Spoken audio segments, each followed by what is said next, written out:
दोस्तों आज हम डिस्कस करेंगे कि किस तरह से हम डस्ट एलर्जी से बच सकते हैं और हम अपने घर पर क्या क्या स्टेप्स ले सकते हैं डस्ट माइट इन्फेस्टेशन को कंट्रोल करने के लिए। डस्ट केमिकली सिलिकॉन डाइऑक्साइड होता है, बट इससे हमें एलर्जीज नहीं होती। हमें एलर्जी होती है हाउस डस्ट माइट नाम के एक इंसेक्ट से। ये इंसेक्ट हमें आंखों से दिखाई नहीं देता। It is a microscopic insect. ये इंसेक्ट रहता है हमारी बेडिंग्स में, मैट्रेस या गद्दे में, पिलो में, बेडशीट, कारपेट्स, कर्टन्स और कोई भी मटेरियल जिसमें फैब्रिक हो।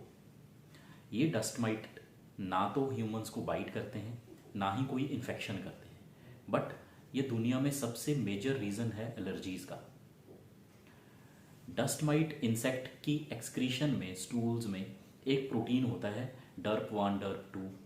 ये प्रोटीन्स हमारे घर की नॉर्मल डस्ट में मिक्स हो जाते हैं और ये प्रोटीन्स ही हमें एलर्जीज़ क्रिएट करते हैं, जिस वजह से हमें छींकें, नाक में, गले में इचिंग होना, एस्थमा होना, स्किन एलर्जीज़ होना ये हो सकता है।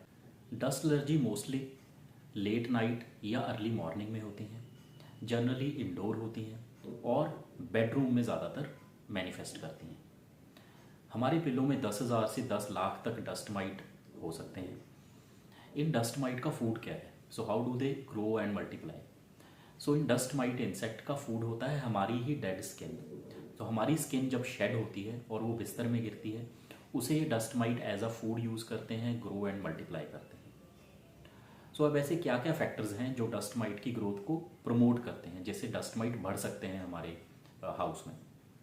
पहला factor, high humidity between 60 to 75%। Second, medium temperature 20 to 30 degree Celsius. Number 3, sufficient food which is dead human skin. Number 4, darkness, अंधेरा और सनलाइट का ना होना।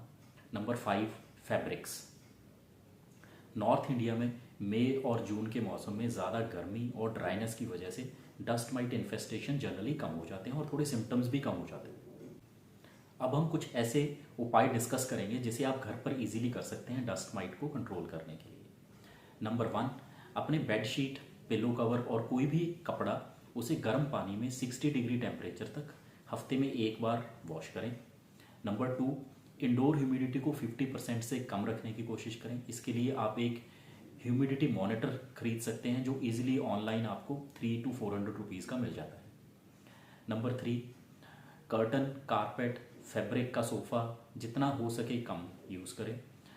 डस्ट माइट एलर्जी के पेशेंट को कारपेट बिल्कुल यूज़ नहीं करना चाहिए। Tile floor is always better than a carpet. Number 4, घर पर झाड़ू लगाना अवॉइड करें। झाड़ू लगाने से डस्ट एयरबॉर्न हो जाता है, जिस वजह से सिम्टम्स बढ़ जाते हैं। इसलिए झाड़ू की बजाय गीला पोछा या vacuum cleaner is always better. Number 5, bedding, बिस्तर, कपड़ों को पीरियोडिकली धूप लगवाएं। नंबर 6, बच्चों के रूम से, बेडरूम से सॉफ्ट टॉयज़ को रिमूव कर दें और सॉफ्ट टॉयज़ को गर्म पानी में हफ्ते में एक बार डुबो दें। पॉलीथीन में लपेटकर फ्रिज में रखने से भी डस्ट माइट मर जाते हैं। नंबर 7, जब भी घर में सफाई हो या सफाई करें तो मास्क ज़रूर पहनें। नंबर 8, कुछ डस्ट माइट रेजिस्टेंट फैब्रिक ऐसे मिलते हैं जिससे मैट्रेस और पिलो कवर बन जाते हैं। सो ये मैट्रेस और पिलो कवर्स की जो पोर साइज होता है it is less than 6 micron, जिस वजह से डस्ट माइट इंसेक्ट इसको क्रॉस नहीं कर पाता। इसको यूज़ करने का फ़ायदा ये है कि इससे डस्ट माइट अपने फूड सोर्स से कट ऑफ हो जाता है और इवेंचुअली मर जाता है। तो ये फैब्रिक के बने हुए पिलो कवर्स और बेडशीट कवर्स और मैट्रेस कवर्स ये कमर्शियली अवेलेबल हैं। ऑल्दो ये थोड़े कॉस्टली होते हैं, लेकिन दीज आर कमर्शियली अवेलेबल। ये आपको कम से कम 6 महीने तक यूज़ करना है और अपने ही बेड में सोना है, जिससे कि इसका ऑप्टिमम रिजल्ट मिल सके। नंबर 9, कुछ एंटी डस्ट माइट स्प्रे आप घर पर बना सकते हैं, जिसमें आपको टी ट्री ऑयल और यूकलिप्टस ऑयल का मिक्सचर क्रिएट करना है। टी ट्री ऑयल एक नेचुरल एंटीबैक्टीरियल, एंटीवायरल और एंटी फंगल ऑयल है, जिसे वायरस फंगस ग्रोथ भी कंट्रोल होता है। तो आप 500 ml वाटर में 4 चम्मच टी ट्री ऑयल और 2 चम्मच यूकलिप्टस ऑयल को मिक्स करके एक डार्क कलर की बॉटल में रखेंगे और लाइट से दूर। तो जब भी आपको 2-3 दिन के लिए घर से बाहर जाना हो तो इस स्प्रे को आप अपने कारपेट, कर्टन, बेडिंग्स के ऊपर अच्छे से लिबरली स्प्रे करके जाएं और इससे भी डस्ट माइट इन्फेस्टेशन कम हो सकती है। नंबर 10, कुछ डस्ट माइट को किल करने के लिए एक्ैरिसिडल केमिकल्स अवेलेबल हैं। ये केमिकल्स स्प्रे फॉर्म में भी अवेलेबल हैं और कपड़े धोने के लिए लॉन्ड्री सॉल्यूशंस के फॉर्म में भी अवेलेबल होते हैं। तो इन केमिकल्स को भी आप यूज़ कर सकते हैं, ये आपको ईजिली ऑनलाइन मिल जाएंगे। नंबर 11, कमरों में अच्छी वेंटिलेशन होनी चाहिए। Number 12, air purifiers. Now what is the role of air purifiers in dust allergy? तो आमतौर पे air purifiers they work against those allergens जो कि एयरबॉर्न होते हैं, जो हवा में घूमते हैं, उसके against air purifiers are effective.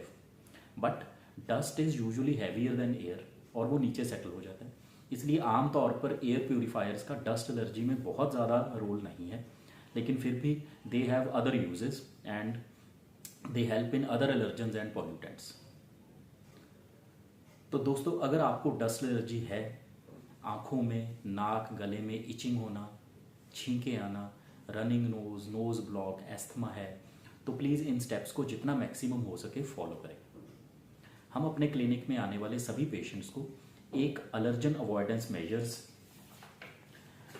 नाम का एक ये मैन्युअल देते हैं, जिसमें हम डस्ट माइट के अलावा बाकी और कई सारे एलर्जेंस को भी अवॉइड करने के मेजर्स हम इसमें मेंशन किए हुए हैं, जैसे कि पॉलन्स, जैसे कि रोडेंट्स, जैसे कि कॉकरोच। सो बाकी एलर्जेंस के लिए भी सिमिलर मेजर्स अवेलेबल हैं जो हमने एक मेजर्स के रूप में क्रिएट किया हुआ। लास्टली, डस्ट माइट के लिए अगर अवॉइडेंस मेजर्स काम ना करें या एडिक्वेट रिलीफ ना हो तो एलर्जी इम्यूनोथेरेपी या एलर्जी शॉट एक बहुत ही अच्छा ऑप्शन है। सो दुनिया में सबसे ज़्यादा रिसर्च इम्यूनोथेरेपी में डस्ट माइट के ऊपर ही हुई है। सो इसलिए this is a option which is available in India also, it is cheap and it is easily available. Last but not the least, yoga में एक हम एक्सरसाइज एडवाइस करते हैं जिसे बोलते हैं जल नीति।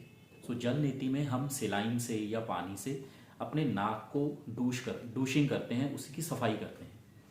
So this is also recommended for dust allergy patients. ये जल नीति या नेज़ल डूशिंग करने से एलर्जी ठीक नहीं होती, बट इससे एलर्जन लोड कम हो जाता है। So basically it helps us to wash the allergens from the sinuses and the nose. So हम उम्मीद करते हैं कि आप ये सारे स्टेप्स को फॉलो करेंगे और हमारे इस वीडियो बनाने का पर्पस सक्सेसफुल होगा।